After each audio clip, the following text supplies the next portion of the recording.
বাংলাদেশে ইসলামী ভাষা ইনস্টিটিউট প্রতিষ্ঠা করতে চায় সৌদি আরব। বাংলাদেশের প্রতিটি বিভাগে একটি করে ইসলামী ভাষা ইনস্টিটিউট করবে।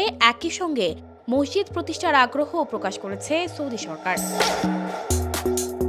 মঙ্গলবার গণভবনে প্রধানমন্ত্রী শেখ হাসিনার সাথে সৌজন্য সাক্ষাতের সময় বাংলাদেশে নিযুক্ত সৌদি আরবের রাষ্ট্রদূত ইসা ইউসুফ ইসা আল দুহাইলান প্রধানমন্ত্রীর কাছে এই আগ্রহ প্রকাশ করেন। এরই ফলশ্রুতিতে প্রধানমন্ত্রী ঢাকায় একটি ইনস্টিটিউট স্থাপনের জন্য উপযুক্ত স্থান খুঁজে বের করতে সংশ্লিষ্ট কর্তৃপক্ষকে ব্যবস্থা নেওয়ার নির্দেশ দিয়েছেন। এ সময় সৌদি রাষ্ট্রদূত বাংলাদেশের উন্নয়ন অগ্রযাত্রা অব্যাহত রাখতে সহযোগিতার অঙ্গীকার ব্যক্ত করেন। সৌদি রাষ্ট্রদূত সে দেশের যুবরাজ মোহাম্মদ বিন সালমানের পক্ষ থেকে অভিনন্দন বার্তা প্রধানমন্ত্রীর কাছে হস্তান্তর করেন।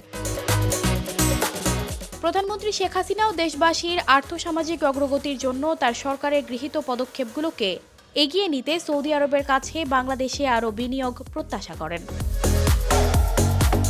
এই বিষয়ে প্রধানমন্ত্রী বলেন, বাংলাদেশের সরকার ও জনগণ সৌদি আরব এবং দেশটির জনগণের মঙ্গল কামনা করেন, কারণ তারা মক্কা ও মদিনার দুই পবিত্র মসজিদের খাদেম।